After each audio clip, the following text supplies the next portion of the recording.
감별진단. 자기애성 성격의 기술적 특징은 자기애성 성격 방어가 있는 다른 성격 병리와 구별된다. 모든 성격 방어는 여러 가지 기능 중 하나로 자기애적 기능을 가지고 있다. 이 기능은 자기 존중감을 보호하는 것이다. 나아가 모든 종류의 성격 장애 내담자도 자기 존중감을 보호하거나 고양하기 위하여 두드러진 성격 방어를 쓰기도 한다. 그러나 이러한 경우 자기애성 성격 방어는 본질적으로 비자기애성 성격 구조 위에 있다. 이들은 이 책에서 쓰이는 좁은 의미의 자기애성 성격과는 구별되어야 할 것이다. 예를 들어 강박성 성격의 완고함과 반항성은 강한 자기애적 특징을 가지고 있다. 비록 두 성격 모두 겉으로 보기에는 매우 차갑지만 강박성 성격의 경우 자기애성 성격에 비해서 대인관계가 훨씬 안정되고 깊이가 있다. 또한 자기애성 성격 장애는 가치체계가 일반적으로 타락하기 쉬운 데 비해 강박성 성격은 도덕성을 엄격히 고수한다. 여기서 언어에 우리가 속기가 쉬워요. 그래서 자기의 셀프 이스팀, 자기 존중감을 방어하려고 하는 것은 어쩌면 어느 경우에나 자기 자존감을 상하지 않고자 하는 욕구가 숨어 있죠. 그래서 모든 성격 방어에는 이 자기애성 성격 방어가 숨어 있다는 얘기죠. 근데 이걸 성격이라고 표현하니까 좀 이상하죠. 자기 존중감을 보호하고자 하는 그런 측면을 가지고 있다죠. 그런데 그 자기애성 성격 구조인 분과 비자기애적 성격 구조를 가진 여러 성격 구조가 있는데 여러 성격 구조를 가지신 분 중에도 자기 자존감을 보호하기 위한 방어 측면을 항상 함께 가지고 있다는 얘기죠. 그래서 자기애적 성격장애나 인격장애라고 할 수 있는 특수한 경우 제외하고도 이런 측면이 있는데 이때 이걸 구별해야 된다는 거죠. 이분이 자기애성 성격 혹은 인격 장애로 구별될 수 있는 사람인지 아니면 다른 성격을 가졌거나 성격 장애를 가지신 분인데 거기에서 그 방어 중에 자기 자존감을 보호하고자 하는 방어까지 곁들여 쓰는 분인지 주된 성격 구조를 우리가 구별할 필요가 있다는 얘기죠. 그래서 우리가 언어에 의해서 미스리딩 되지 않도록 조금 조심할 필요가 있죠. 그러니까 어떤 면에서는 조금 그냥 편하게 얘기를 한다면 우리는 뭔가 항상 바라는 게 있죠. 우리가 얻고자 하는 게 많아요.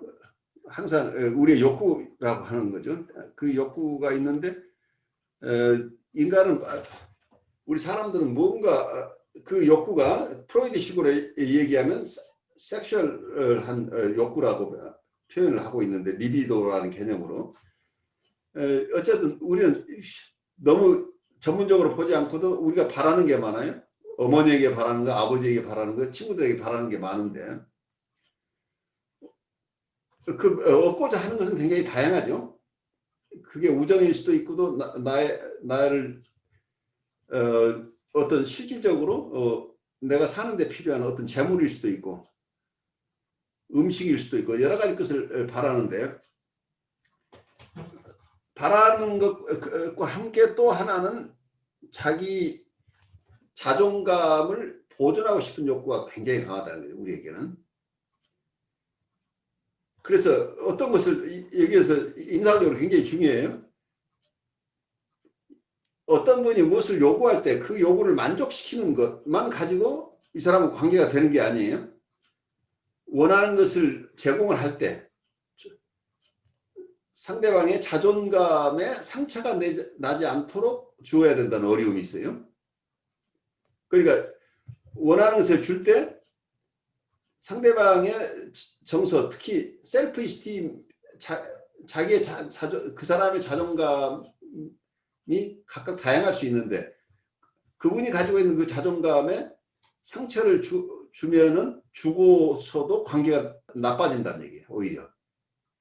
아마 특히 교회에서 이런 현상들이 꽤 많을 거예요. 어떤 분이 새로운 분이 영입됐을 때 그분을 잘 도와주는 분이 있는데 굉장히 관계가 좋다가 어느 순간에 굉장히 관계가 끊어져 버리는 게 오히려 이런 현상들이 일어나는데 처음에는 도와주는 게 굉장히 고맙지만 점점 이분이 안정돼 나가면서 자기 자존심을 건드리는 부분이 생겨나게 되면 관계가 끊어져 버려요.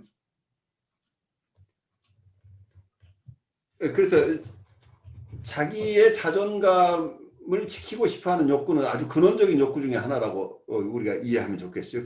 여기에서 어떤 이제 이 부분에 대한 이 자존감이 근데 조금 패러닥스칼한 건 이 자존감이 충분하지 않은 분들이 자존감을 내세운다는 거. 충분하게 셀프 이스팀이 있는 분들은 이 자존감에 대한 욕구가 별로 크게 이슈가 안 되는데 셀프 이스팀이 약하신 분들 그분들에게는 이 셀프 이스팀하고 관련되는 부분이 조금이라도 건드려지면 굉장히 크게 반응할 가능성이 있다고 하는 거죠.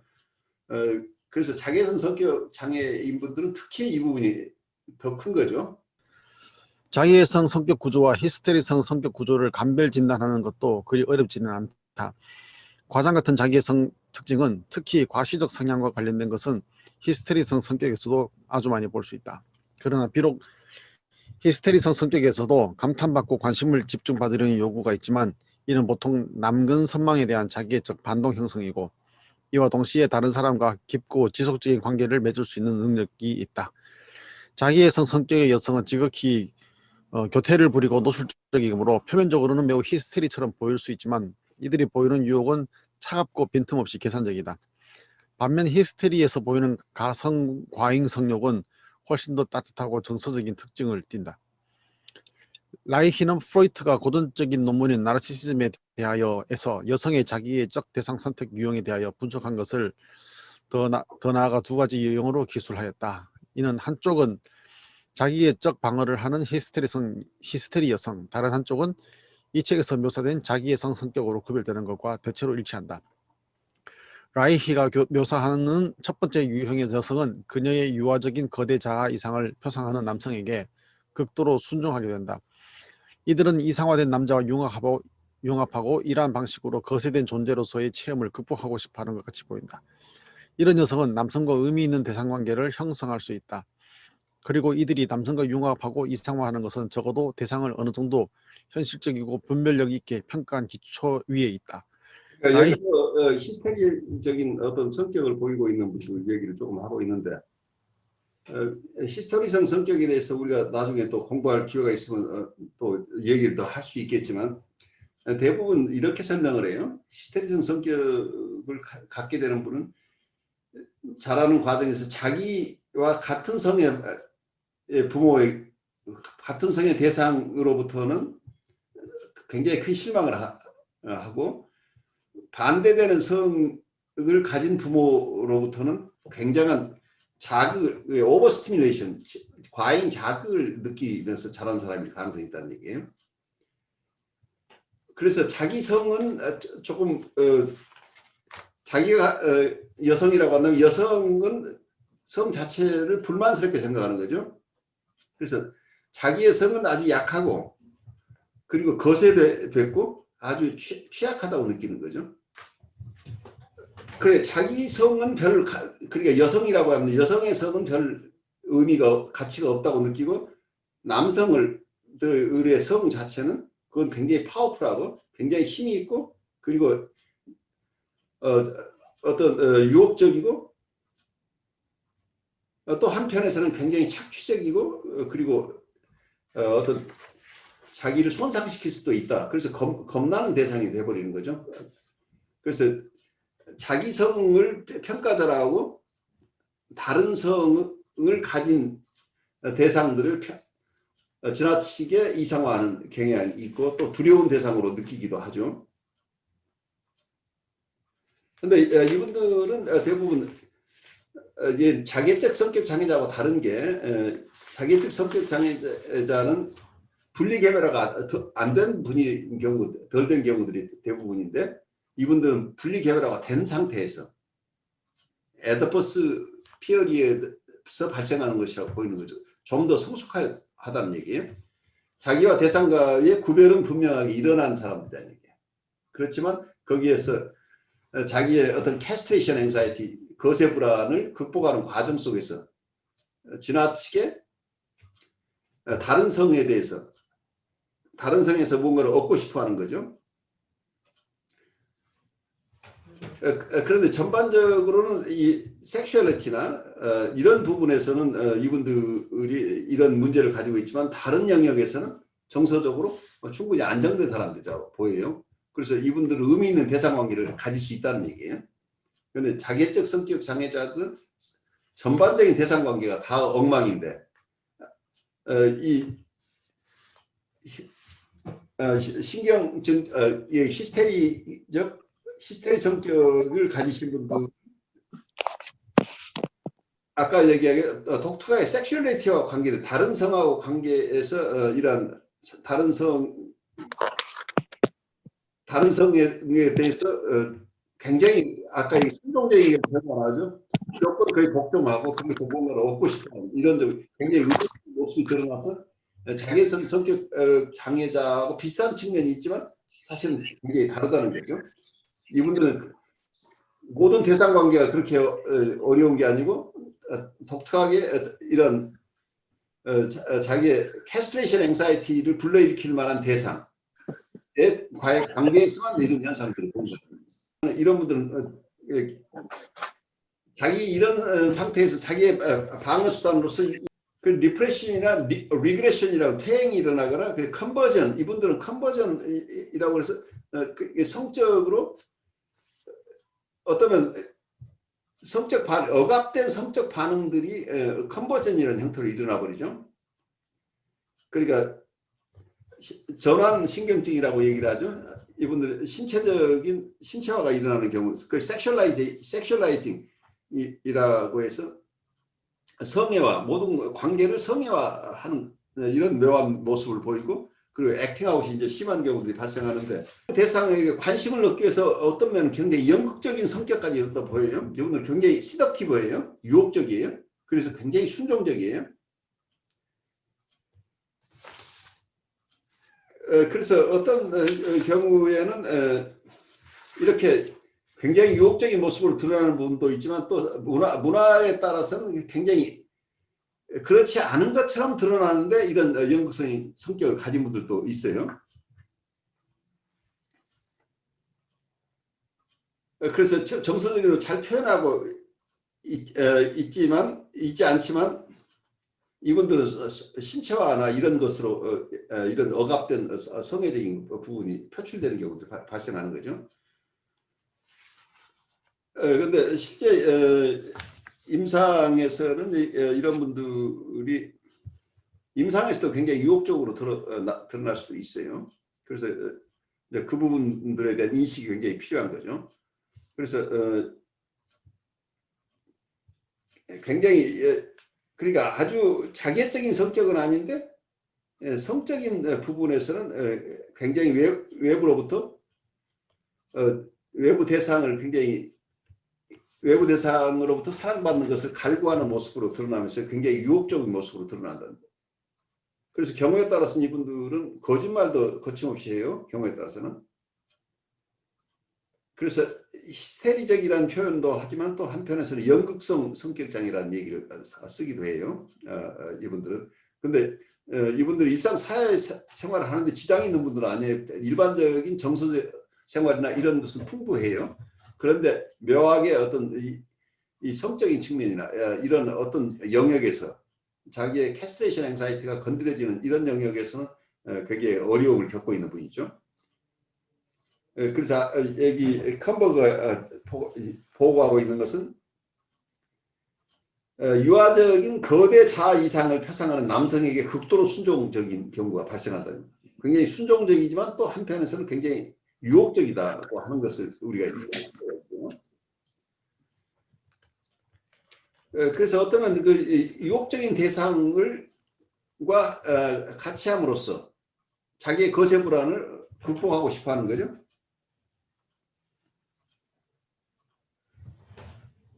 그래서 그런 아주 독특한 정서는 있지만 이분들은 대상관계를 맺게 되면 굉장히 다양한 정서를 가지신 분들이라고 하는 점에서 자기성 성격 장애자들하고 다르다. 이제 이렇게 이해하면 좋겠어요. 라이히가 묘사한 두 번째 유형의 여성은 인체하는 성격이다. 이 여성은 일시적으로 남성과 열정에 빠지는 것 같이 보이나 이 열중은 쉽게 평가절하되고 분화가 덜 된 대상과 원시적이고 자기애적으로 융합하는 것에 가깝다. 라이히는 이 후자의 대상 선택 유형이 매우 심한 수준의 병리와 자아 이상이 분화되지 않았음을 반영한다고 하였다. 그리고 이는 초자아가 충분히 발달되지 않은 것과 자아 이상의 기초가 되는 대상에 대한 공격성이 지배적인 것과 괴를 같이 한다고 하였다. 자기애적 전이 저항을 해석할 때 어떤 종류의 새로운 전이가 나타나는가는 진단과 예후의 관점에서 매우 중요하다. 구조를 고려하는 좋은 진단적 연구는 자기애성 성격과 자기애적 양상을 띠는 다른 성격 구조를 구별하는 것이 가능해야 한다. 자기애적 전이 저항을 지속적으로 해석하고 그 뒤에 나타나는 결과를 보면 성격 구조가 모호한 사례를 확실하게 진단할 수 있다. 예를 들어 어느 강박성 내담자는 분석을 시작했는데 오디푸스 기적 공포나 가학 피학적 경향성에 대하여 강한 자기애적 방어를 나타낼 수 있다. 혹은 히스테리 여성의 경우 처음에는 오디푸스적 내용, 특히 남근 선망에 대하여 강한 자기애적 방어를 보일 수 있다. 이러한 모든 경우 이 자기애성 성격 방어를 분석하면 곧 기저의 전이 경향성으로 가는 길이 열리고 강렬하고 상당히 분화된 전이적 내용이 나타난다. 이는 자기애성 성격 내담자의 사례에서 진행되는 과정과는 대조된다. 후자의 경우 자기애적 방어는 다른 전이 패러다임으로 변화되지 않고 원시적인 구강 공격적 추동 파생물 및 이와 관련된 원시적 방어 기제가 완강하게 지속된다. 여기에서 보이는 전이의 특징은 한편으로는 자기애적 거대성 및 무관심과 다른 한편으로는 원시적이고 주로 편집적인 경향성을 오락가락하는 것이다. 내담자는 몇 달에서 몇 년씩 분석가를 독립적인 대상으로 경험하지 못한다. 이것이 자기애성 성격의 특징이다. 그리고 이는 다른 성격 병리에서 보이는 전이 양상과 뚜렷이 대조된다. 다른 성격 병리의 경우에 전이는 다양한 심리 성적 발달에 아주 특수하고 서로 상이한 갈등으로 전환되며 내담자는 분석가가 독립적인 대상이라는 것을 매우 잘 인식한다. 여기서 지금 보여주고 있는 건 자기애성 성격 장애자들은 경우에 특히 이 보드라인 레벨의 자기애성 성격 장애를 가지신 분들은 대상 자체를 독립적인 대상으로 인식하지 못하는 경우들이 많다는 얘기예요. 그래 몇 년을 같이 있더라도 이게 분석가 중심이 아니고 자기 중심이라는 게 어텐션이 자기에게만 가 있기 때문에 이분들은 그 전이 상태가 초기에 그 상태가 그냥 그대로 지속된다는 거죠. 전이가 다양한 모습으로 드러난다고 하는 것은 성격 발달이 된 사람들은 아까 얘기한 연극성 성격 장애자나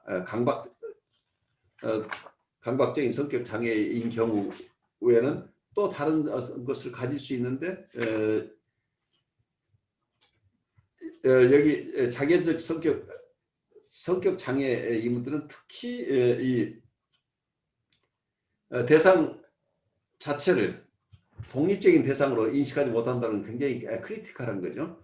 그 대상 자체는 항상 자기가 이용할 대상으로 이해되는 거지 대상 자체가 독립된 어떤 인격을 가진 대상으로 인정하지 않는 것이 이분들을 대할 때 굉장히 어려운 점이에요. 굉장히 오랜 치료를 거쳐야만 이 부분에서 빠져나올 수 있는 그 자기중심이라고 하는 거가 그냥 단순하게 어텐션이 자기한테 가 있다는 정도가 아니고 상대방들이 어떤 정서를 가지고 있거나 어떤 생각을 가지고 있거나 그건 자기에게는 크게 중요한 게 아니에요. 자기가 필요한 것을 얻는 데만 관심이 있다는 얘기예요.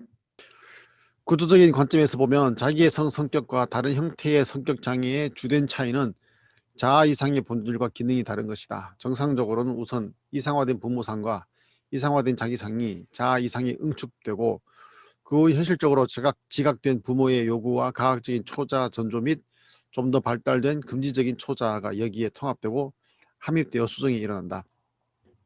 이렇게 부드러워지고 덜 거대하고 더 성취 가능한 자아 이상이 정상적인 자기애적 만족을 가능하게 하여 자기 존중감을 강화하고 자신의 선함에 자신이 생기며 대상관계를 만족시킬 수 있다는 믿음이 생기게 된다. 자기애성 성격 장애가 아닌 성격 장애에서 자기애성 성격 방어가 과도하게 발달한 것은 초기의 유아적 자아 이상이 여러 가지 갈등에 대한 두려움 및 죄책감에 대한 방어로서 과도하게 사용되었을 때이다. 예를 들어 많은 여성 히스테리 성격의 경우 아름답고 싶고 강하고 싶은 내적 환상을 충족시키려는 요구는 남는 선망과 거세 불안에서 유리한 열등감을 보호하기 위한 것일 수 있다. 또한 강박성 성격에서 완벽함과 깨끗함이라는 원시적인 이상을 충족시키려는 것은 학문과학적 죄책감과 갈등을 가장 효과적으로 보호하려는 것일 수 있다. 이 모든 경우 유아적 자아 이상이 악화되거나 이에 고착되어도 이런 자아 이상과 자기 개념이 원시적으로 융합되지는 않으며 또한 대상 표상과 외부 대상에 대한 평가처라도 수반되지 않는다. 그러나 자기의 성격의 경우 자아 이상과 자기가 원시적으로 융합되고 동시에 외부 대상과 대상상을 평가처라 하는데 이런 원시적 구강기적 갈등과 좌절에서 자기를 보호하기 위한 것이다.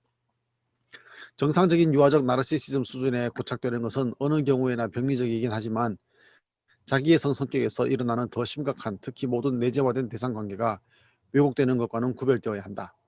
여기서 특히 여러분들이 봐야 될 부분은 정상적인 유아적 나르시즘 수준에 고착되는 것은 어느 경우나 병리적인 경우들이 드러나긴 하지만 자기의 성격에서 일어나는 더 심각한 특히 모든 내재화된 대상 관계가 왜곡되는 것과 구별돼야 된다.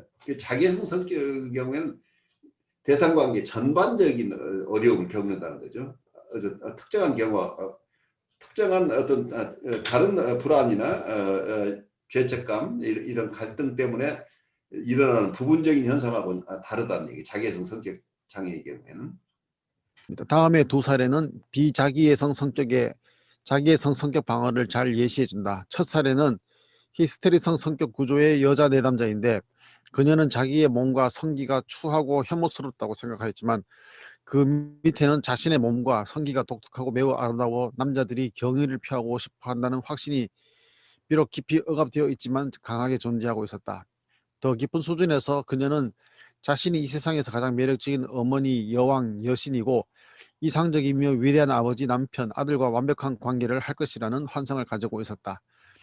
전의에서 내담자는 분석가 아버지에게 기꺼이 사랑을 주려고 했는데 분석가가 그녀의 완벽함과 통합성을 전혀 의무시하지 않고 내담자를 숭배하면서 그녀가 생각하는 그녀의 완벽한 이미지에 동조했을 경우에 그러하였다. 내담자는 분석가의 해석을 자기 상에 대한 위협이자 자기 존중감에 대한 심한 타격, 충격적인 비난으로 받아들이면서 매우 우울해졌다. 그녀는 거만하고 경멸적인 태도로 분석가를 대하였는데 이는 그녀의 자기애적인 자기 과장의 일부분이었다. 분석가가 이를 지적하자 그녀는 화를 내고 우울해졌다. 그리고 바로 그때 분석가를 자기애적이고 자기중심적이며 거대한 아버지처럼 느꼈다. 그녀의 반응은 실제로 그녀가 아동기, 오디푸스기 발달의 절정기에 아버지에게 느꼈던 것을 일부 반영하였다. 내담자는 분석가 아버지가 그녀를 공격할 때 느꼈던 것에 실망하였고 이 이상화된 아버지를 잃어버린 것 같고 거절당한 것으로 느꼈다. 그리고 환상 속에서 다른 이상화된 여성 어머니와 아버지를 사이에 둔 경쟁에서 패배했다고 느꼈다. 그 후 그녀는 충분한 오이디푸스적 전이를 발전시켰다. 이 전이는 그녀의 자기애성 성격 방어가 제거된 후에 나타났는데 이는 남는 선망의 기원을 둔 것이다. 그러나 이 내담자는 어떤 순간에도 전이 대상을 완전히 평가절하하지 않았다. 그리고 어느 때는 원시적이고 구강기적인 편집적 전이를 나타내거나 또 다른 때에는 원시적으로 자기를 이상화하면서 자기애적으로 철수하는 쪽으로 오락가락하지도 않았다. 이러한 요소가 없기 때문에 그녀의 자기애적 전이 저항이 자기애성 성격 구조를 나타내지 않는다고 결론 지을 수 있다. 자기애성 성격 방어의 두 번째 이해는 강박성 성격 구조를 지닌 남자 내담자이다. 그는 분석가에게 매우 경멸적이었는데 이는 자기가 자기 자료를 직접 해석하고 분석가는 이런 해석과 통찰을 칭찬하고 감탄해주는 기능만 하는 배경의 인물로만 보는 데서 드러나곤 하였다. 그러나 이런 태도를 체계적으로 탐색하고 지속적으로 이런 방어를 직면시키자 좀 더 새로운 양상의 깊이 있는 전이를 나타냈다. 이 새로운 전이에서 내담자는 분석가를 차갑고 무관심하며 사랑이 없는 어머니상으로 보고 슬퍼하며 외로워했는데 이는 이상화된 어머니에 대한 어린 시절의 그리움을 나타내는 것이었다. 두 번째 사례에서도 자기의 성격 방어가 해체되자 다른 양상의 전이가 나타났다. 내담자는 분화된 대상관계를 유지하였고 대상을 평가절하하거나 이상화된 자기상으로 도망가지도 않았다. 요약하면 이 두 사례는 모두 자기의 성격 방어가 해체되자 새롭게 분화된 전이관계를 발달시켰다. 반면에 자기애적 내담자는 분석가를 독립된 대상으로 인식하지 못하고 비록 굴곡은 있지만 계속적으로 완강하게 분석가를 자신의 자기 개념의 단순한 확장으로만 보았다. 여기서 제가 우선 자기애성 성격이 다른 자기애성 성격 구조가 아닌 분 중에 자기애적인 방어를 쓰는 분들 다른 성격 구조를 가진 사람들을 어떻게 구별해내느냐 하는 쪽에 얘기들 쭉 하고 있었죠. 그런데 자기애성 성격에 대해서 조금 더 설명을 하자면 이분들이 자기애성 성격 장애자는 가장 중심적인 어떤 긴장이나 어떤 이번에 선입견은 자기의 셀프이스팀이 팽창되거나 수축되는 거죠. 그 자기 셀프이스팀의 문제라는 거예요. 자기성 성장이 거대 자기를 가지고 있어야 된다는 거죠. 그래서 거대 자기가 일어나거나 아니면 이게 그랜디오스 셀프 자체가 오히려 평가절하되는 이런 어려움을 겪고 있는 거죠. 그래서 거대 자기가 필요한 사람이라는 얘기는 또 한편에서는 셀프 이스템이 없다는 얘기죠. 방어적으로 거대 자기가 필요하다는 얘기죠.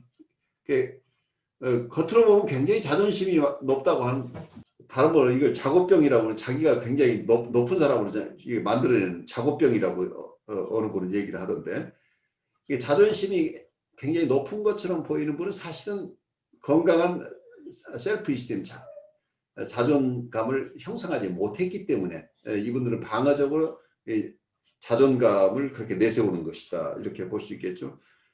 이분들이 가지고 있는 전체적인 정서들은 어떤 쉐임, 부끄러움이고, 그리고 어떤 경우에는 경멸, 그리고 질투, 그러니까 시기 질투, envy나 혹은 경멸하는 거, 컨템트. 그리고 한편에서는 이분들은 쉐임이라고 하는 거죠. 자기 안에 있는 숨겨져 있는 쉐임이 어떤 이분들의 정서일 수 있는데, 밖으로 드러나는 것은 경멸이나 혹은 시기심의 형태로 드러난다고 볼 수 있겠죠.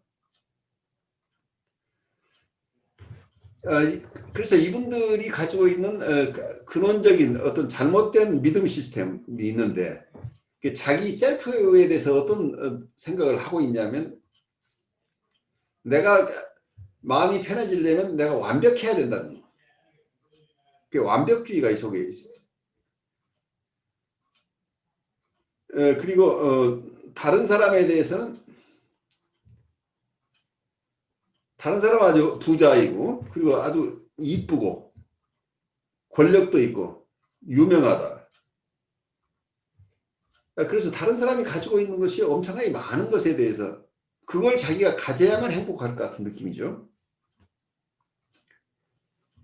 다른 사람이 가지고 있는 것을 자기가 그보다 더 많이 가져야 되는 것으로 이분들은 느끼고 있기 때문에 만족이 없이 끊임없이 뭔가를 얻고자 노력할 수밖에 없겠죠. 그래서 자기애적 만족을 얻기 위해서는 다른 사람보다 더 많은 것을 가져야 되기 때문에 이분들은 굉장히 바쁜 거죠. 그래서 자기가 가진 것에 대해서 만족하기보다는 다른 사람들이 가진 것을 자기가 다 이걸 가져야만 될 것 같은 이런 정서죠. 그래서 자기가 완벽해지면 이것을 모든 것을 얻을 수 있다고 느끼기 때문에 완벽해지려고 끊임없이 노력하는 거죠. 이 과정 속에서 자기를 방어하는 방법이, 이분들은 한편에서는 아이디얼라이제이션이 일어나고 또 한편에서는 디밸류에이션이 일어나는 거죠. 평가절하하고 어떤 이상화, 어떤 대상에 대해서는 굉장한 이상화를 하기도 하지만, 이상화는 자기의 자존심을 빌드업해가는 필요한 대상은 이상화하죠. 하지만 자기에게 더 이상 줄 것이 없는 대상에게는 바로 평가절하가 일어나는 거예요. 그래서 대상 자체를 자기의 필요에 따라서 이상화했다, 평가절하했다 하는 이런 현상들이 일어나는 거죠. 그래서 안정적인 대상 관계가 일어나기 굉장히 힘든 거죠. 우선 이 챕터 여러분들 공부하고 나서 느낀 점 조금 나누죠. 아까 히스테리에 대해서 제가 이렇게 퀘스천 마크를 이렇게 물음표를 했어요. 왜냐하면은 이 친구는 굉장히 순종적이에요. 근데 이 히스테리라는 것이 뭘 얘기할까라는 생각을 했는데 이 친구한테 제가 끊임없이 느끼는 거는 시기심과 공격성이에요. 그래갖고 저는 내가 왜 자꾸 그런 걸 느끼지? 그러는데 저한테도 굉장히 공손하고 다른 사람한테 순종적이고 약간 그런데 저는 이상하게 이 친구한테서는 끊임없이 약간 공격적인 굉장히 히스테리적인 그런 제스처를 한 적도 없는데 그런 거를 계속해서 제가 느껴요. 그러고, 남자, 아까 그 동성과 네. 이성의 그걸 얘기를 했는데, 그 아버지가 굉장히 이상적인 아버지, 굉장히 헌신적이고, 굉장히 뭐든지 다 해주는 굉장히, 그리고 자기가 이제 데디스걸이라고 굉장히 아빠가 총애했던 딸인 거예요. 근데 제가 보기에는 예쁘고 참 가진 것이 많은데도 제가 보기에는 굉장히 자존감이 느껴지고 저한테는 이 이성 관계에 있어서도 이제 무슨 소개를 받거나 하잖아요. 그러면은 처음에는 굉장히 이렇게 자기 동정심을 이렇게 불러일으키는 약하고 보호 그렇죠. 본능을 불러일으키는 그런 제스처를 하는데 나중에는 끊임없이 그 트집을 잡아요. 끊임없이 단점을 발견을 해요. 그 상대방한테. 그래서 저는 절대적인, 뭐, 그 인연이 아닐 수도 있나 보다 하고 생각을 처음에는 했지만은, 그냥 이게 끊임없이 트집을 잡고 굉장히, 이거 나중에는 속으로는 굉장히 그런 감정을 갖는 것이 이 친구가 정상적인 어떤 대인관계를 못하는 것이 아닌가, 이성과. 그리고 동성인 저와는 굉장히 공손하게 하고 굉장히 예의 바르게 하는데 이상하게 제가 느끼는 거는 그 신경질적인 공격성이에요. 그래서 네. 저는 내가 왜 자꾸 그런 거를 느끼나 사실은 객관적으로 봐서는 저보다 못할 게 하나도 없고 객관적으로 가진 게 굉장히 많은 친구 같은데 남들이 보면 아마 굉장히 겸손하다고 느꼈을 거예요. 근데 저는 제가 굉장히 스스로가 되게 예민하고 날카로운 성격이라고 생각하고 있거든요. 그래서 그런지 이 친구한테 끊임없이 그런 시기심 을 느껴요. 그러니까 무슨 얘기를 제가 무슨 뭐 여행을 갔다, 야, 나 어디 여행 갔다 왔잖아. 뭐 사소하게 이런 얘기를 해도 끊임없이 저한테 이렇게 딱 느껴지는 게 시기심이에요. 그러니까 이상한데 하여튼간에 이 내용을 읽으면서 생각이 나고 사람들이 굉장히 이상하다고 생각하고 왜 뭐 이성관계나 이런 관계를 잘 못하지 하는데 왜냐하면 겉보기에는 굉장히 공손하고 너무나 예의 바르고 굉장히 자기를 낮춰요. 그러니까 이상하다고 생각할 것 같아요. 근데 저는 딱 그 케이스가 생각이 나는 거예요. 그래요. 그러니까 이분들은 아까 얘기대로 동성애 부모에 대해서는 굉장히 실망이 많았다는 얘기예요. 자라는 과정에서.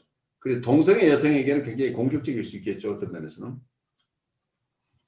그런데 보통 여성의 경우는 남성인 아버지가 굉장히 다른 성의 부모가 경우에 따라서 굉장히 시덕티브 할 수도 있었다네요. 그 자극을 많이 줬다는. 그러니까 이 사람을 총애한다고 하는 것 자체가 굉장히 시덕티브하잖아요. 유혹적이라는. 다른 형제 말고 자기를 더 총애했다고 하는 것은 굉장히 유혹적인 대상이죠. 그래서 자기 성은 평가절하를 해요. 그리고 여성이 성을 평가절하고 대신에 남성은 굉장히 파워풀한 것으로 이런 정서를 가지고 있는. 그러다 보니까 자기가 여성인 것은 쉐임풀하다. 자기 성이나 그러니까 자기 성을 가진 자기 바디 자체도 평가절하를 하는 거죠. 부끄러운 존재를 느낀다는 얘기예요. 그리고 어떤 파워풀한 대상으로부터 어떤 자기 신체가 손상될까 봐 하는 두려움도 있다는 게 무의식 중에. 그래서 어떤 면에서 건강한 어떤 남녀 관계를 가지기가 어려울 수도 있는 부분이 이 속에 숨겨져 있는 거죠. 그래서 어떤 분들은 성을 굉장히 회피하는 사람도 있다는 얘기예요. 그리고 회피하거나 그리고 어떤 거기에서 unresponsive한 거죠.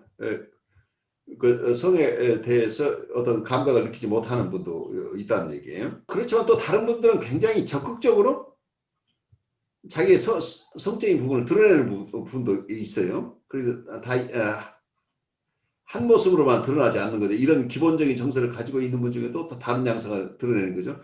그래서 굉장히 자기 과시적인 모습으로 드러나기도 하는 거죠. 그래서 어떤 면에서는 자기의 한쪽에서는 자기의 쉐임이죠. 부끄러움. 자기가 그러니까 피너스가 없는 자기라는 거세된 자기에 대해서 어떤 피어가 있는 거죠. 거세된 자기에 대해서는 자랑스럽지 못한 쉐임이 있다는 얘기예요. 쉐임이 있으면서 또 한편에서 데미지를 받을까 봐 하는 두려움이 있다는 거예요. 거세 불안이 있다는 거예요. 참 평범하기가 힘든 거로군요. 쉽지가 않죠. 평범하게 뭐 결혼하고 아니면은 그 대인 관계를 하고 하는 게 굉장히 가치가 있는 거로군요.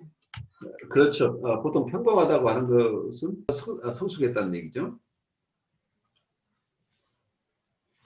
그래서 이 히스테리카 분들은 굉장히 어떤 의존적인 모습으로 드러나기 때문에 쉽지가 않은 이분들을 돌보는 게 에너크리틱하다고 우리가 표현할 수 있는데, 에너크리틱한 것은 뭔가가 그 이상적인 아버지가 자기를 돌봤던 이런 체험이 숨겨져 있었을 때 어쩌면 이분을 돌보는 사람에게는 그 이상적인 아버지가 되달라고 요구할 가능성이 굉장히 높죠.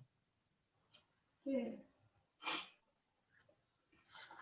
그래서 이분들 임상에서 보면 특히 굉장히 아버지적인 그 이상적인 아버지의 모습을 가진 분들을 찾아가는 일이 많아요. 특히 성직자들을 찾아가는 일들이 많은데, 이 성직자들이 이분들의 어떤 굉장히 아까 에너크리틱이라고 했죠. 굉장히 뭔가 도움을 청하는 모습, 굉장히 의존적인 모습, 뭔가를 도와줘야 될 것 같은 이런 모습을 이분들이 보여요. 많은 경우에. 그런데 이 경우에 아주 심각하게 이제 그게 굉장히 유혹적으로 드러날 수 있다는 얘기예요. 이 부분이. 왜냐하면 이분들은 자기의 쉐임이나 피어 때문에 누군가에 의지하고 싶은 욕구가 굉장히 강하기 때문에 대부분 아까 자기 성이 아닌 다른 성에 대해서 굉장히 파워가 있는 것으로 생각하고 거기에 의존하고 싶은 욕구가 있어서 이분들이 어떤 성애적인 모습으로 드러나기는데 그 성애적인 모습 이전에 이런 복합적인 정서가 있다는 그거 자체가 액팅아웃 가능성이 있는데 순수한 성애라고 볼 수 없는 경우들도 많은 거죠. 저는 그 목사님이 훨씬 더 잘 아시겠지만 그 어떤 종교적인 정치적인 어떤 성향 자체도 사실은 개인의 취향일 수 있고, 어떻게 보면은 그 순수하게 진짜 순수하다는 게 뭔지 모르겠지만 아주 그럴 수도 있는 것 같은데, 이 경우에 저는 그런 걸 많이 느끼고 굉장히 독실한 신자예요. 그런데 제가 느끼기에는 제가 어떻게 느끼냐면은 이렇게 굉장히 좀 유연하게 자기 삶을 풍부하게 하는 그 종교로서의 대상이 아니라 굉장히 완고하게 이거 아니면 안 되지, 어떤 내가 이렇게 의존하고 이렇게 놔야 되는 대상이 필요하기 때문에 딱 이렇게 설정해 놓은 것 같은, 제가 표현을 잘 못하겠는데 그런 느낌이 들어요. 사람들이 종교적인 어떤 태도를 갖는 것도 굉장히 많은 것을 반영하게 되지 않나, 심리 내적인 어떤 걸 반영하게 되지 않나 하는 생각이 들어요. 예, 그래서 어떤 면에서는 건강한 영성으로 가기 위해서는 건강한 어떤 심리 구조가 우선적이라고 보여요. 그런데 많은 경우에 그 영성이라고 생각하고 있는 것이 사실은 심리적인 이슈를 잘못 판단하고 있는 경우들이 많은 거죠. 제가 볼 때도 그 많은 그 제가 교회에서 보면은 교회 다니는 사람들 중에서도 자기성 성격 문제가 있고 또 히스테리성도 분명히 있거든요. 있죠. 예. 예, 아까 말씀하셨던 그런 분 같은 경우에는 첫 번째 말씀하신 분들은 아무래도 히스테리성이라고 생각되면은 기독교 문화가 가지고 있는 게 아무래도 가부장적인 경향성은 있거든요. 하나님 그렇죠. 아버지라고 예. 예, 부르게 되고 또 실제로 그 아직도 가톨릭에서는 사제가 다 남자잖아요. 그렇죠. 예. 그리고 개신교에서도 여자가 목사가 되는 게 한국 같은 경우에는 이제 그 교단에 따라 다르지만은 제가 소속된 데는 97년도부터 이제 여성 목회자가 이제 나오기 시작했거든요. 근데도 불구하고 실제적으로 그 중요한 역할을 하는 쪽에는 아직까지는 남자가 더 많은 퍼센트 차지하고 있기 때문에 그 히스테리성 성격을 가진 여자들에게는 교회가 어떻게 보면은 지금 여기서 말하고 있는 그 남근 선망의 어떤 그런 장소가 되어버릴 가능성도 충분히 있다고 생각되거든요. 그렇죠. 예. 예, 근데 또 그런 분들을 이렇게 가만히 지켜보면은 같은 여성에 대해서 상당히 무시하고 경멸하는 태도를 많이 볼 수 있어요. 그래서 같은 성에 대해서는 굉장히 경멸하는, 그러니까 자기 성은 굉장히 약하다고 봐버립니다. 예. 데미지된, 그러니까 어떤 거세된 성으로 봐버리는 거죠. 그러니까 자기 성에서는 얻을 게 없는 거죠. 어떻게 되면. 그래서 다른 성에 굉장히 의존하는 모습으로 나오는 거죠. 그러니까 성경에도 보면은 이제 그 사도 바울이 이제 여자는 잠잠하라는 말이 있는데 그게 왜곡되어서 해석돼 가지고 교회에서 입 다물어라가 되어버리는 거예요. 그 누가 말하면은 성경 말씀대로 입 다물어라 이렇게 말해버리면서 이제 그런 것들을 하는데 어쨌든 그 건강하지 못한 어떤 성격 구조가 있으면은 뭐든지 다 그렇게 해석을 하잖아요. 그러니까 제가 볼 때는 히스테리성 같은데 여자에 대해서도 굉장히 경멸하면서도 남자에 대해서도 이상적이지 않으면 무시하고 그런 것들이 너무 드러나는데 이상적인 남자에 대한 수준이 너무 높은 거죠. 정말 말 그대로 이상화되어 있기 때문에 그래서 겉으로 볼 때는 남자든 여자든 전부 다 무시해버리는 거예요. 다 무시해버리고 누구만 존중해 주냐면은 그 전체 모임에서 가장 그 직급으로 높은 사람에게만 순종적인 그런 모습 보이는 것도 볼 수 있거든요. 그럴 수 있는 거죠. 예. 예.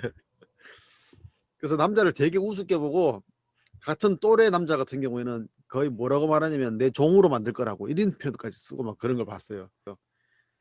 그러니까 여기서 말하고 있는 어떤 전형적인 그런 형태들이 막 드러나 버리는 그런 모습인데 남자들도 말하자면 그 남자들도 히스테리 성격을 가질 수도 있는 거죠. 그렇죠. 예.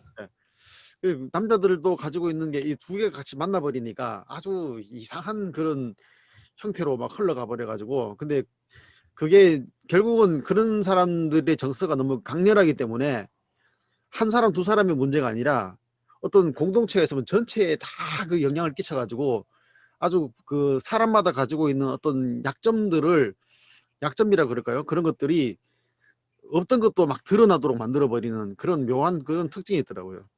예, 그러니까 아주 원초적인 정서들이 막 발현하는 상황이 일어나는 거죠. 예. 그래서 그런 것들을 잘못되면은 갑자기 공격적으로 바뀌기 때문에 그걸 함부로 쉽게 다룰 수도 없고 내버려 두면은 저 사람들 공동체 정서가 다 막 망가지는 것 같아 가지고 참 솔직히 이러지도 저러지도 못하는 그런 경우가 있는 것 같아요. 그래 가지고 이걸 잘 분별한다는 것이 쉬운 건 아니지만 어쨌든 전체적으로 보면은 자기애성 성격 구조가 더 많다는 느낌이 드는 더 것 같아요. 많죠. 그러니까 어쩌면 자기성 성격 구조가 더 많은 현상을 띠고 있는 거죠. 그래서 어쩌면 성숙한 부분보다 덜 성숙한 부분이 더 많은 거죠. 그래, 그 히스테리컬한 수준에 갔다고 하는 건 그래도 대상과 자기를 구별해내고 있다는 거죠. 그래서 지나치는 오버밸류에이션이나 디밸류에이션이 자꾸 일어나는 것은 이제 자기성 성격이 더 가까운 사람이에요. 이상화하고 또 평가절하 하는 것이 수시로 반복되는 것은 히스테리컬 성격보다는 자기성 인격 장애일 가능성이 더 높은 거죠. 그래서 자기의 이상화된 자기와 현실 자기를 같다고 생각하는 게 이게 그랜디오스 셀프예요. 그래서 이상화된 대상이나 이상화된 자기나 이것이 현실 자기하고 이걸 다 뭉뚱그려서 이걸 자기라고 생각해 봅니다. 자기의 상에 속고 있는 거죠. 그러니까 이게 말하자면 불가식으로 아상인 거죠. 자기에 대한 이미지예요. 이 아상에 의해서 이 사람이 삶이 지배된다는 얘기예요. 이게 고통스러운 어떤 번뇌의 삶이라는 얘기예요. 많은 경우에. 그래서 상에 이끌리는 삶 자체가 고통을 가져온다. 보통 우리가 상에 이끌려서 사는 사람이 건강한 상보다는 건강하지 않은 어떤 상에 우리가 유혹될 가능성들이 굉장히 높은 거죠. 그 상에 걸맞춰 그 상에 걸맞는 자기가 되겠다는 생각 하면은 어떻게 돼요? 자기가 끊임없이 노력해야 되는 거예요. 완벽해야 될 거 아니에요. 자기를 이상화된 대상, 그 자기 보통 그러니까 다른 성격 장애자들은 이상화 말하자면 이상적인 자기와 대상 이상적인 자아상이나 이상적인 대상상 이런 걸 가지고 있다고 할지라도 이고 아이디얼 자아 이상을 가지고 있지만 그것이 현실적이가 아니라는 것을 알고 있는 사람들이 대부분. 그런데 자기애성 성격 장애는 이상적인 자기, 그 이상적인 대상, 그리고 현실 자기 이걸 다 하나로 봐버리는 거죠. 이렇게 되면 이게 그랜디오스 셀프가 돼버리는 거예요. 말하자면. 이게 거대 자기가 탄생하는데 이 거대 자기를 자기라고 믿어버리는데 문제가 있다는 얘기. 문제는 다른 분들은 다른 성격 장애자들은 대부분 이 지점까지는 가지 않는 것을 자기애성 성격 장애라고 하는 것 자체가 이 그랜디오스 셀프 문제라고 하는 게 이 그랜디오스 셀프는 자기가 가지고 있는 것 중에 제일 이상적인 자아 그리고 외부 대상이 가지고 있는 자기의 부모 상중에 좋은 것만 다 합치고 그런데 그것이 현실 자아 자기의 실제 자기하고 이게 또 자기라고 생각하니까 이 이상적인 걸 다 모아버리니까 정말 거대 자기가 탄생하는 거죠. 근데 이 거대 자기에 걸맞게 자기가 살아야 되니까 이분들은 끊임없이 완벽하게 살아야 되는 거죠. 그러니까 이 완벽한 자기를 가지고 있기 때문에 다른 사람은 자기를 존중하고 계속 자기를 찬양하고 찬미해야 되는 대상이가 자기가 돼버리는 거죠. 자기가 우상이 되는 거죠. 그래서 거기에 따르지 않는 사람은 평가자를 하고 필요할 경우에는 엄청난 공격성이 발휘되는 거죠. 그래서 외부 대상은 어떤 면에서는 자기에게 자기의 어떤 자존감을 자기의 거대 자기를 도와주는 대상인 경우에는 그런 대로 괜찮은데 그 자기의 거대 자기에 도움이 되지 않은 경우에는 아무 가치 없는 존재로 봐서 디밸류에이션이 일어나 버리는 거죠. 그래서 외부 대상을 이상화하는 경우라고 한다면 그건 외부 대상이 자기 이상화에 자기의 그랜디오스 셀프를 돋보이게 하는데 도움이 되는 한에서는 이상화할 수 있지만 그런 기능을 상실하는 순간 어떤 분이 굉장히 파워풀한 자리에 있었을 때는 그분을 이상적인 대상으로 인정하지만 그 파워가 사라지는 순간 아주 형편없는 대상으로 만들어버리는 거죠. 평가절하가 일어나 버린다니. 그래서 자기의 거대작이라는 무거운 짐을 지고 사는 분들이죠. 근데 사람들은 그런 거대자기를 또 다른 대상에게 그대로 또 투사하는 것 같아요. 그래가지고 왜 레임덕이라는 현상 있잖아요. 네. 네, 그런 것도 어떻게 보면 그런 면으로 해볼 수 있는 게 교회에서도 그러거든요. 이제 그 시니어 패스터로 있을 동안은 막 존중해주다가 은퇴, 리타이먼트 하고 나면은 바로 이제 평가절하 들어가는 그런. 평가절하 들어가는 바로 그러니까 거기에 있는 많은 사람이 자기의 성격 장애에 가까운 정서가 있다는 얘기죠. 자기에게 도움이 되지 않는 대상에는 평가절하가 바로 일어나보죠. 그래가지고는 이제 그 은퇴한 분이 거기에 따르는 충격이 너무 큰 거예요. 왜냐면 자기도 어떻게 보면은 그동안 있으면서 그 자리에 있으면서 거대 자기로 누리고 살았는데 그렇죠. 느닷없이 평가절하 당하니까 막 서로 막 화가 나가지고 어쩔 줄 몰랐는데 그걸 한 발자국 떨어져서 이제 객관적 입장으로 이렇게 보면은 그러면 그동안 도대체 그 뭐 10년, 20년, 뭐 30년 동안 이 단체는 이 집단은 이 교회는 도대체 무엇에 휘말려 있었던가 할 때 아까 가이스트 이야기 때 나왔던 거예요. 뭐에 씌여 있는 듯한 느낌이 있잖아요. 그렇죠. 예. 예, 근데 그게 자기의 성격 구조에 씌여 있다는 느낌이 드는 거예요. 그렇죠. 예. 근데 그런 것들이 이게 보면은 너무 집단적으로 자주 드러나고 많이 드러나는 이제 그런 모습 같습니다. 그러니까 집단의식으로 하니까 그게 굉장히 어렵죠. 그러니까 개개인이 건강하지 않으면 이 집단의식에 휘말려 버리니까. 근데 집단의식을 휘말리는 분이 굉장히 많은 거죠. 저는 요새는 어떻게 보면 자기애성 성격 구조 자체가 여러 가지 측면으로 얘기될 수 있겠지만 하나로 딱 통일해서 어떤 지도자 내지는 조금 어떤 권력 내지는 뭐 이런 다양한 계층에서 그 위에서 활동하고자 하는 사람한테는 필요 악 같은 그런 느낌이 들어요. 그걸 오히려 어떤 면에서는 굉장한 처세술이나 어떤 정치공학적으로 유능한 사람으로 이게 인정하는 경향들이 꽤 있죠. 어디서 굉장히 재밌는 심리 구조 거기 이렇게 그거를 얘기한 적이 있었는데 어떤 분이 아주 이거 뭐 레벨 얘기를 할 수는 없지만 굉장히 어떤 사회에서 성공하지 못한 어떤 계층에 대한 얘기를 했는데 성향이 무슨 정치나 뭐나 이런 분들을 선택을 할 때 굉장히 겸손하고 같은 거기서 출발한 사람들을 굉장히 존중할 것 같잖아요. 네. 근데 반대로 자기가 굉장히 이렇게 이상화시킬 수 있는 그런 계층의 사람이 굉장히 이렇게 진짜 얘기한 거대 자기식으로 이런 거를 훨씬 더 선호하고 굉장히 이상화한다는 그런 조사를 했어요. 네, 그렇죠. 예, 그래서 참 많은 경우에 그러니까 어려운 집단에 있다가 거기에서 벗어나서 자기가 성공한 사람의 경우에 자기가 있던 집단과 완전히 분리하려고 애를 쓰는 심리적인 현상들이 일어나죠. 자기가 그 과거에 그 그룹에 속했다는 것 자체를 인정하고 싶지 않은 욕구가 숨어 있는 것으로 보이죠. 그러니까요.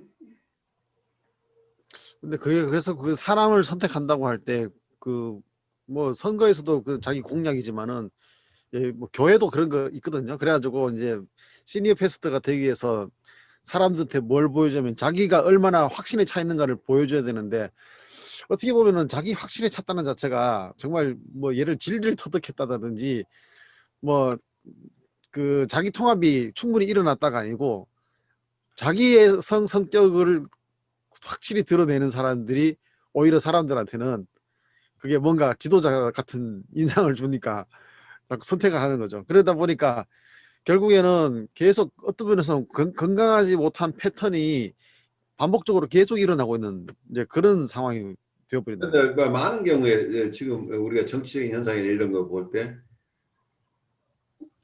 사람들은 독재자를 선호한 경향이 꽤 많잖아요.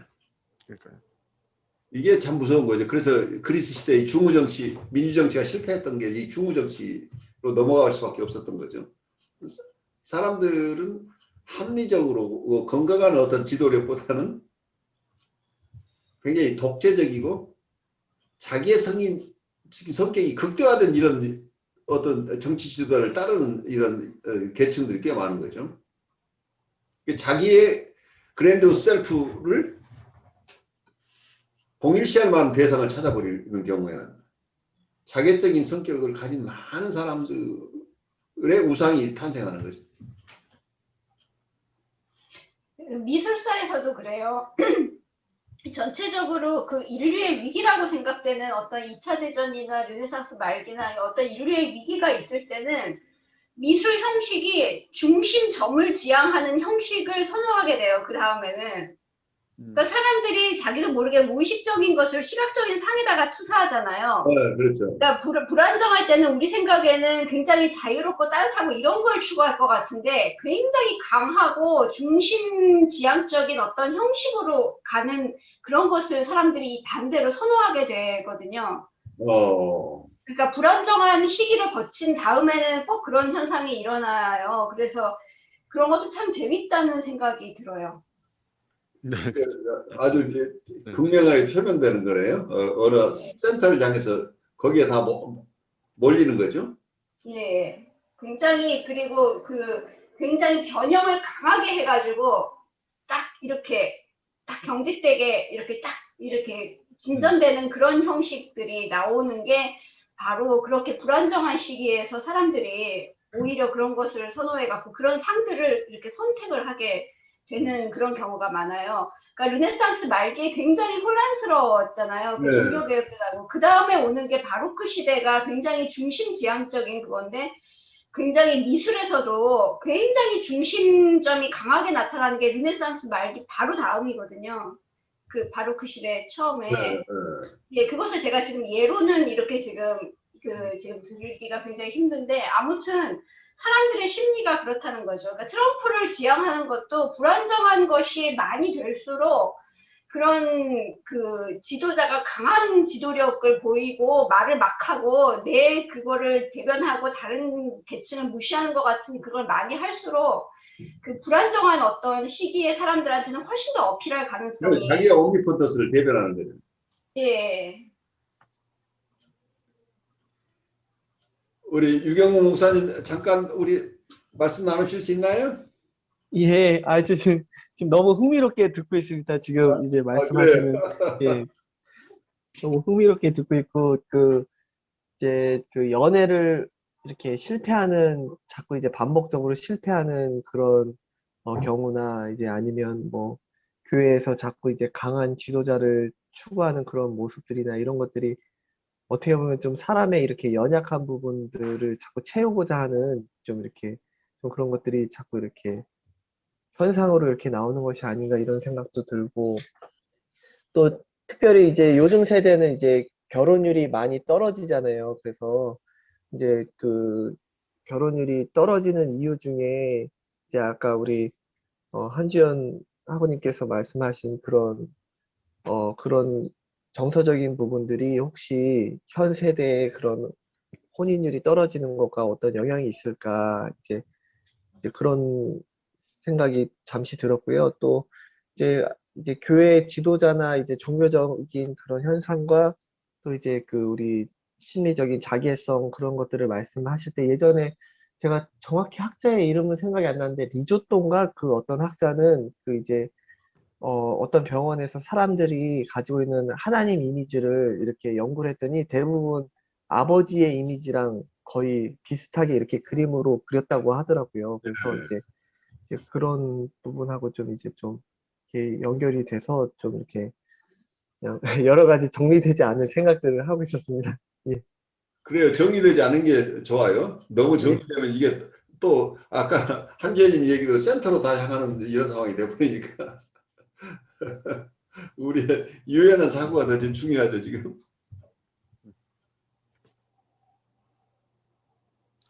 근데 요즘 세상이 워낙에 소위 말하는 그 포스트 모더니즘 이후에 자유로운 생각들을 많이 하잖아요. 흩어져 네. 있는 그러다 보니까 오히려 어떤 그 종교나 정신을 책임지고 있는 그쪽 편에서는 위기감을 느낀다는 생각이 들거든요.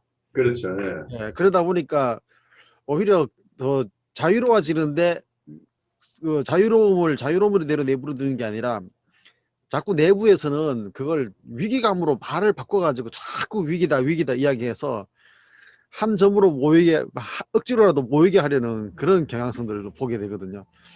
그 예를 들어서 별것 아닌 것 같은데도 그때 세기말 현상 1999에서 2000년 넘어갈 때 그게 네. 뭐 큰 문제가 아닌데 그거를 세대가 바뀌니까 위기다 해가지고 나온 어떤 극단적인 종말론자들 막 나오고 막 그랬잖아요.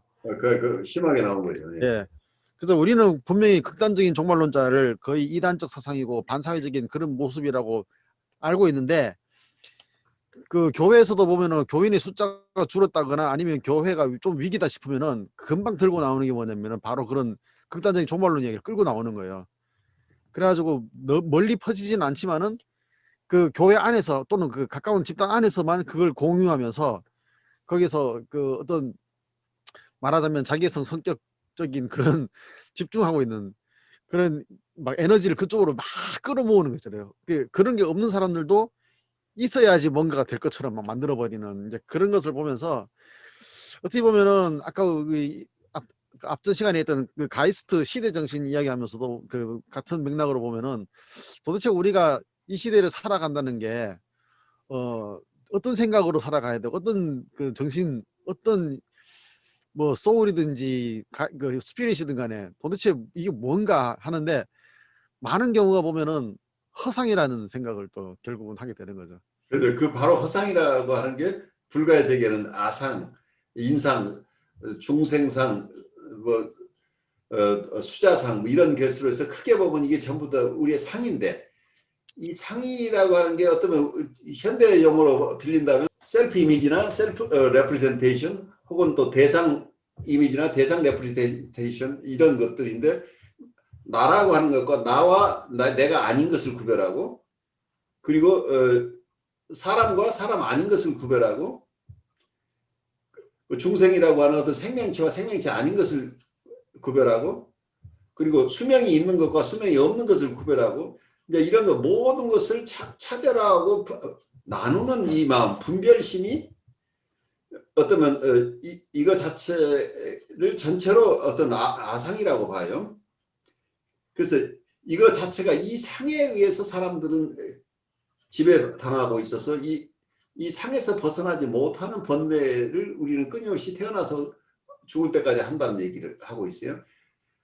그래서 여기서 생각하는 내가 아니라는 것을 철저히 깨달을 필요가 있는데, 어쩌면 우리가 아무런 선입견 없이 내가 태어나서 지금 오늘 현재도 어떤 얘기를 하고 있는 내가 있는데, 이것을 서구식으로 이고다, 슈퍼이고다 이런 개념 이전에 이게 의식이고 무의식을 떠나서 내가 이 자리에 있도록 내 몸을 움직이고 있는 어떤, 이거 아까 얘기를 가이스트라고 얘기를 할지 뭐라고 얘기를 할지, 이걸 어쩌면 우리의 진아, 참 자기라고 하는 표현이나 자성 본성이라고, 우리는 처음부터 어떤 내가 어떤 이미지를 구축하기 전에 이미 나는 어떤 존재가로서 이 세상에 왔다는 얘기죠. 그래서 태어나기 전부터 있는 어떤 정신이 계속되고 있다. 죽고 안 죽고, 우리가 태어나고 태어나지 않고를 떠나서 우리의 본성이 우주 속에 계속 있어 온 건데, 그래서 어쩌면 우리가 태어나기, 사람으로서 태어나기 이전 혹은 천지가 나누어지기 이전, 음과 양이 갈리기 이전의 상태, 어쩌면 성경에서 어떤 그런 소용돌이라고 생각을 할 수도 있을지 모르겠어요. 케이아스처럼 보이고 아무것도 없는 것처럼 표현하는 방법은 여러 가지겠지만, 어떤 무국의 세계, 아무것도 아직은 형체가 없는, 상이 없는 그 세계가 우리의 마음이 원래 있는 곳이다라고 보는 견해죠. 이게 그래서 우리가 살면서 나라고 생각하는 이거 자체, 이 아상이 내가 아니고, 그런 상이 없어도 나는 가만히 있어도 나를 지금 내가 어떤 일을 하고 있는지를 내가 다 아는 마음이 있다는 얘기예요. 내가 그 상을 내려놓아도 나는 그대로 나를 지탱해왔고, 과거부터 나를 지탱해오던 어떤 나의 참마음이 있다는, 이 참마음은 어떤 선악 시비를 분별하기 이전에 고유한 마음이라는 얘기죠. 이제 그런 개념을 가지고 있는데, 그래서 우리가 용 시간에도 우리가 계속해서 끊임없이 어떤 상에 대한 얘기를 하는 거죠. 그래서 어떤 이미지, 계속해서 나르시시즘 속에서 어떤 자기 표상이나 대상 표상, 그리고 자기상과 대상상을 구별하지 못하고 자기상과 대상상을 이걸 하나로 합쳐버린 사람들도 얼마나 나오는 거죠. 그래서 상의 문제라니 계속해서 끊임없이. 그래서 제 생각에는 어떤 생각이 있냐면, 이 상의 문제는 중생의 문제라는 얘기, 결국. 그래서 우리가 아직은 하근기나 중근기에 있는 사람들을 도울 때는 현대적인 정신분석이나 이런 기법들이 필요하지만, 그 단계를 넘어서서 참으로 이 어떤 우리의 본래 자아를 회복해가는 과정 속에서, 참 자기를 찾아가는 과정 속에서는 좀 더 기본 영성적인 어프로치가, 그 영성적인 내용은 그것이 어떤 입장인가는 각자가 선택할 문제겠죠. 하지만 이런 분별된 상에 의해서 지배되는 세계를 넘어서는 세계가, 이 영성적인 세계가 필요하다는 얘기죠. 그 부분에서 우리의 분석적인 입장과 어떤 영성적인 입장이 어느 선택이 아니고, 지금 우리가 만나는 분이 아까 얘기대로 어느 정도의 레벨에 있는가에 따라서 어떤 분들은 언어로 치료할 수 있는 분과 언어 이전에 정서적인 교감밖에 할 수 없는 대상, 언어로 치료할 수 있는 사람들, 이런 점에서 현대정신분석은 아주 초기에 데미지가 많은 분을 도와드리는 거고, 신경증계 레벨에 있는 분들은 이고사이칼러지나 일반적인 전통적인 정신분석이 감당을 하겠죠. 그러니까 그 선을 넘어서서 우리의 성숙함으로 가는 과정. 그러니까 우리의 성숙함, 어떤 현대정신분석이 이모셔널 머추어리티라는 표현을 하고 있는데, 이모셔널 머추어리티라고 하는 것도 서양적인 개념이고, 어떤 이모션이나 생각이나 이런 거에 이전에 어떤 우리의 순수한 마음들, 이것을 우리가 어떻게 회복하느냐. 그 세계 속에서는 선악, 차별, 이런 분별이 없는 세계가 있다는 얘기죠. 동양 쪽 얘기는. 그런데 그 지점을 끊임없이 서양에서는 이 상의 문제로 계속 상을 다른 상으로 교체하고 상을 임프루브하는 이런 입장에서 지금 접근하는 거죠. 그래서 이 부분은 아까 얘기대로 일정한 어려움을 가진 분들을 돌보는 데는 꼭 필요한 부분이어서 우리가 어느 한쪽만 가지고 다 다룰 수 없는 거죠. 그래서 아까 이 팔만대장경도 하근기의 사람과 중근기의 사람, 상근기의 사람들에 걸맞게 그 내용들이 국민학교형, 중학교형, 대학교형이 각각 다르다고 하는 어떤 분의 그 견해가 있어서 그 아주 참신한 견해라고 생각이 됐어요. 같은 어떤 경전이지만 그 경전 중에는 아직은 충분하게 성숙이 덜 된 분들을 위한 어떤 그분들이 깨쳐나가는 과정, 어느 정도 수준에 된 분들, 아주 이미 많은 어떤 깨침을 상당한 공부가 돼 있는 분들을 위한 경전이 각각 다르다는 얘기죠. 그런 점에서 우리가 정신분석 쪽에서도 다양한 우리가 학파를 공부할 필요가 있는 것하고 똑같다고 보여요. 아무튼 저는 요즘 계속 생각하는 게 상의 문제가 있는데, 내가 어떤 상을 가지고 있느냐보다는 한편으로는 내가 어떤 상을 만들어내고 있고 어떻게 해석하고 있느냐, 이제 그런 문제들이잖아요. 그렇죠. 결국 그 결국은 상의 지배를 받는다고 하는 것도 또 내가 어떤 상을 만들어가고 그 상을 어떻게 해석하느냐, 다 같은 얘기, 큰 도움주로 온 상의 이슈죠. 예. 거기서 이제 요즘 말하면 영성이라고 할 때 도대체 그 영성이랑 이 영적이다 하는 게 도대체 무슨 의미인가, 이런 것에 대해서도 그냥 그 지배적인 그런 생각이 아니라 본래적으로 그게 무슨 뜻인가를 다시 한번 성경을 깊이 들여다보면은 안다고 생각했는데 모르겠더라고요. 그렇죠. 예. 아는 게 아니라는 걸, 그거까지는 이제 깨달았는데, 그러니까 모른다는 것을 아는 순간에 이제 득도할 준비가 돼 있는 거죠. 예. 안다고 생각하면 우리가 얻을 게 하나도 없죠. 예. 그래서 너무 우리는 쉽게 그거를 안다고 생각하는데, 그 말하자면 너무 쉽게 우리는 상의 지배를 받는구나, 이제 그런 생각을 했습니다.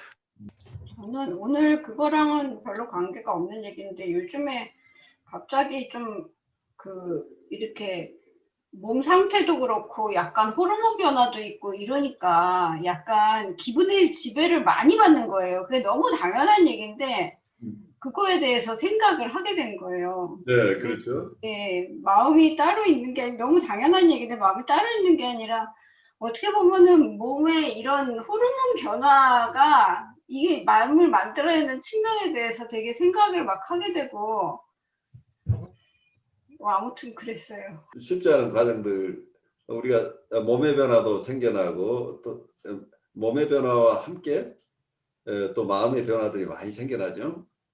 그러면서 지금까지 우리가 경험해보지 못했던 어떤 영역들을 우리가 체험해 나가는 과정이죠. 어떤 면에서 이런 얘기 속에 여러분 각자 나름대로의 삶의 길, 영성의 길들이 각각 다를 거예요. 왜냐하면 누구도 같은 산을 오르는데 같은 길로 가지는 않은 것 같아요. 우리가 자동차 운전을 해도 어디 가는데 다 각자 길이 달라서 이 길만이 길이라고 얘기를 할 수는 없는데 어떤 부분에서 정말 길이라는 게 무엇인가 하는 것은 우리가 서로 공통으로 논의해 볼 만한 게 있고 그 과정 속에서 우리 스스로가 서로에게 도움을 줄 수 있을 것으로 생각이 돼요. 세 분 오늘 수고 많으셨어요. 네, 수고 많으셨습니다. 다음 주에 뵙죠. 네. 네, 감사합니다. 감사합니다.